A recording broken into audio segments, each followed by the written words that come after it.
Hey everybody, Dr. Mike here with another of my videos on the Korg Wavestate. For the past couple of videos, we've been talking about the detailed parameters of all the different lanes in the Wave Sequencing 2.0 architecture that forms the core of the Korg Wavestate. In part 3 of this series, we talked about the master and timing lanes. In part 4, we talked about the sample and pitch lanes. And here in part 5, we're going to talk about the shape, gate, and step sequencer lanes. As always, you're going to want to go back to part 2 of this video to refamiliarize yourself with the common controls and functions for all of the lanes in Wave Sequencing 2.0, including functions that they all share, such as repeats, probability, and loop parameters, as well as the various front panel controls that you'll use to find your way around. Once you've got that back under your belt, and you're sure you've got what you need to out of parts 3 and 4, it's time to go on ahead and finish out Wave Sequencing 2.0 with a look at these last 3 lanes.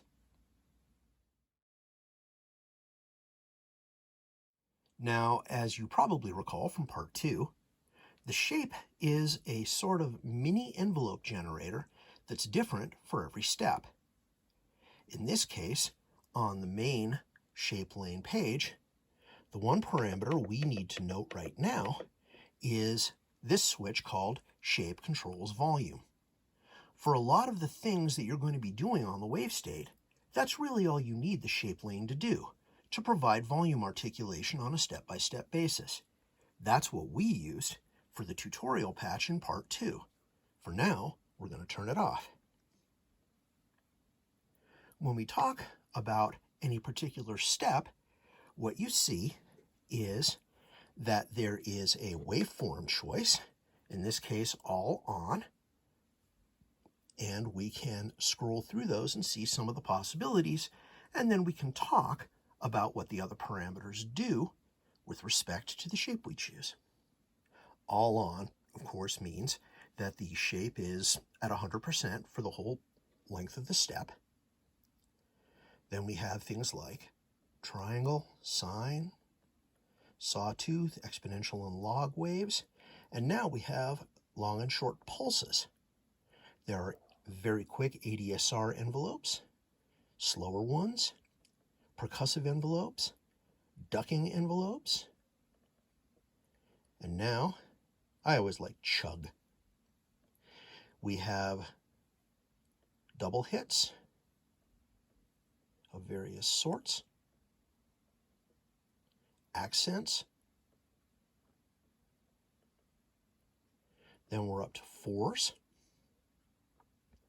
and silence, all off. So you see we have a lot of options for messing with what any particular sound sounds like. Let's just pick a simple one here like saw up. And if you recall, back on the pitch lane, there is this parameter called use shape. If we turn it on, then the little individual envelopes on each step of the shape lane become little variants in pitch. So you can do pitch blips, falls, rises, that sort of thing to add pitch articulation to a sequence. Now let's go through a couple of examples to show how these various things work. In this tutorial patch, we've set the trombone waveform with the attack cut off so that we hear more of a steady tone. As the first and only sample, we have the timing set so that it just repeats every whole note. And we're using the same major scale 8-step pitch sequence that we've been using in previous examples. So it normally sounds like this.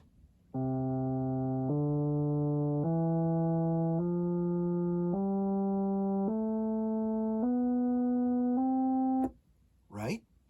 Okay. But now we go into the pitch lane and we set use shape to on. Now what does that sound like? Right?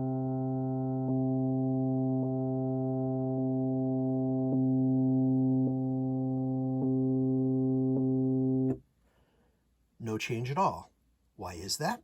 Because we haven't turned on the shape that we're going to use. Now you'll notice that the shape lane is currently set to loop at step 1, which means step 1 is the only part of the shape lane that's affecting what's going on. That'll make it easy for us to see how the various parameters work.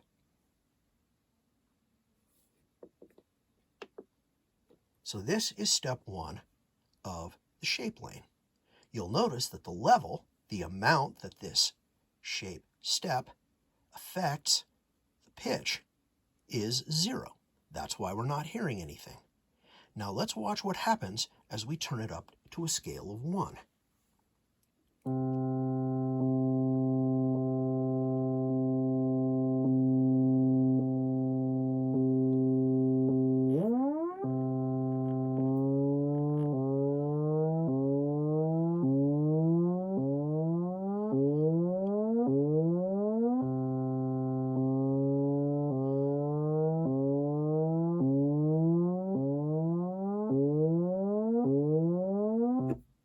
You hear what's happening?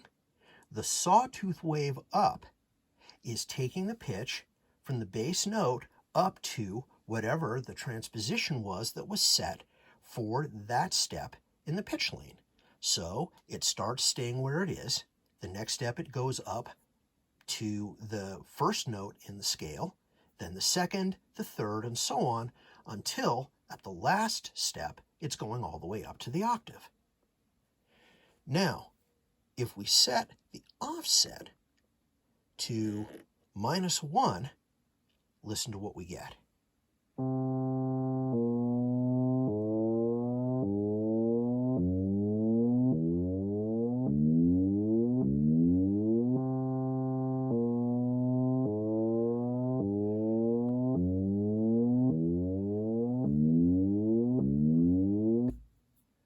So again, we have the same sort of effect, except now it's starting all the way down and working its way back to 0, where all the way down is whatever transposition we have set for that step in the pitch lane. Okay? Now, phase will be obvious once we set it. What we're going to do is set it to plus 180 degrees, which means that the waveform will start in the center, go up, then come back here to down, and come up to where it started.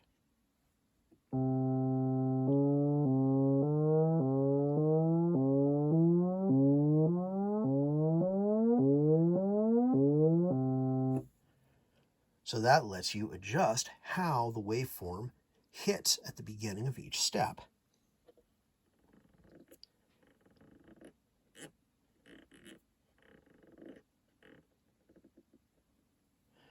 Okay. Now, scale shape is a parameter that lets you decide whether each step goes all the way through no matter what, or whether it gets truncated if the gate setting is less than a full step. In other words, if we go back to the gate lane and we select step 1, and we set the gate length to something less, let's say 66% rather than the full 100%. We go back to the shape lane.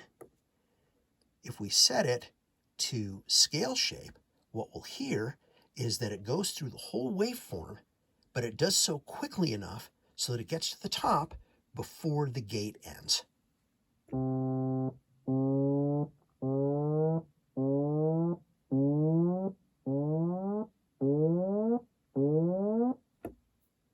But if we switch to truncate, then the waveform goes at the speed relating to the step length, and it just gets chopped off before it can finish.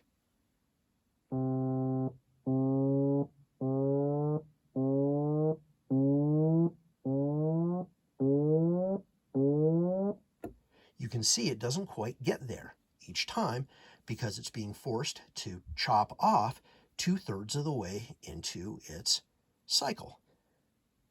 So if we go back to gate Turn that back up to 100.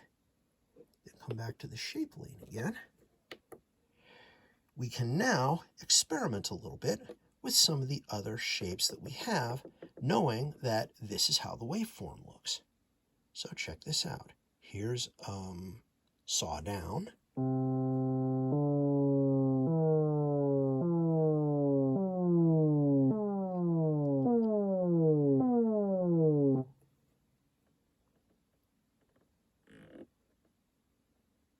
Sine wave.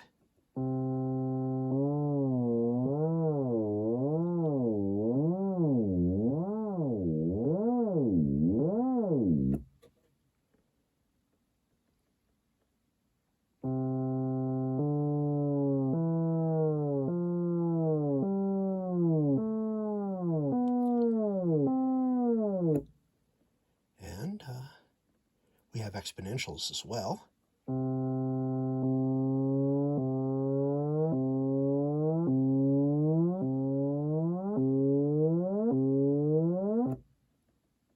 And then we have these various pulses.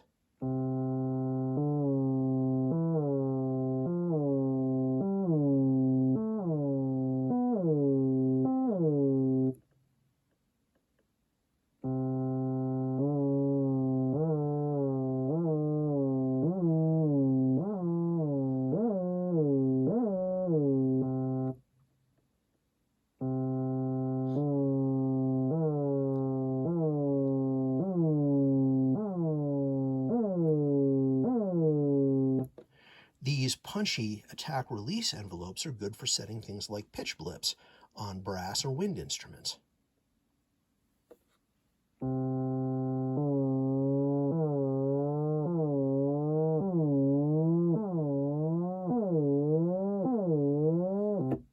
Something like this wouldn't be as useful for pitch control, but you could use it for things like filter cutoff if you were trying to imitate the dynamics of, say, a stringed instrument.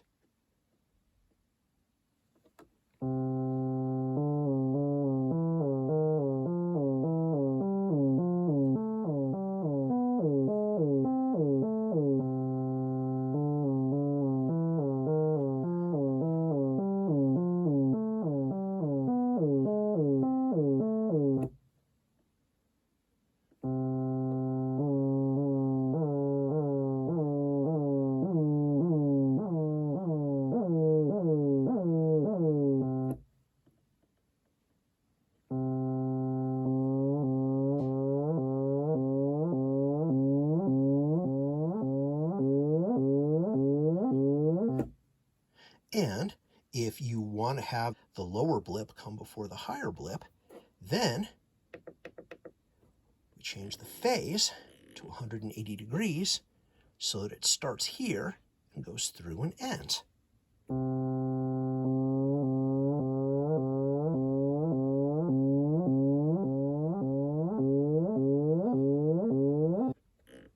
This basically allows you to turn these waveforms into a whole lot more than what you would see on the display.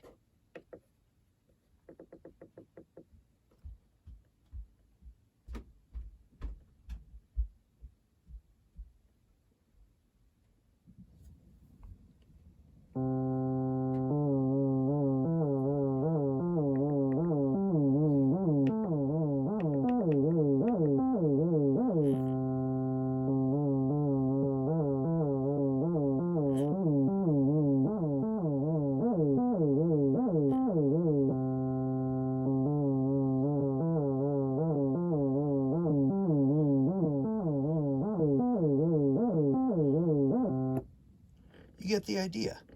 There's a lot to do with this very simple form of added envelope generation that the shape lane provides.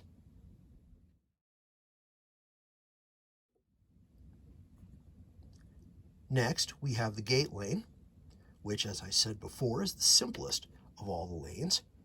Each step in the gate lane gets a gate length from 100%, which means it's full on, all the way down to 0, which means it's off, and 1% is just barely enough to trigger an envelope generator.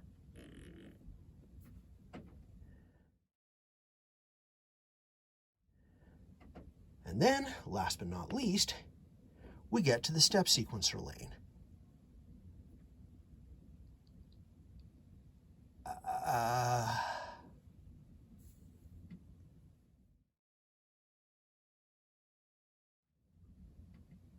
Yeah, you know what? I'm going to go through the parameters on the step sequencer lane, and we're going to come back to it later when we talk about modulation in a future video. The simple reason for that is just because the step sequencer lane provides a modulation adjustment per step. And if you don't understand how the modulation system works, what it's actually doing doesn't really make a whole lot of sense. So all I'm going to point out here is that the modulation, as we did with pitch, can also be modified using the shape lane.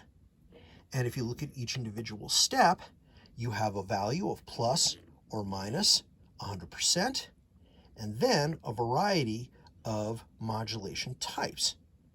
Value times continuous mod, value times random plus and minus, value times random plus only, and value times sample and hold modulation. As I said, to demonstrate what these relatively subtle approaches are, we're going to have to come back to this at a later time when we talk about modulation. Sorry for the cop-out, but if I tried to squeeze it all in here, this video would be 3 times as long, and you probably still wouldn't have any better idea of what's going on. So I promise, we'll come back.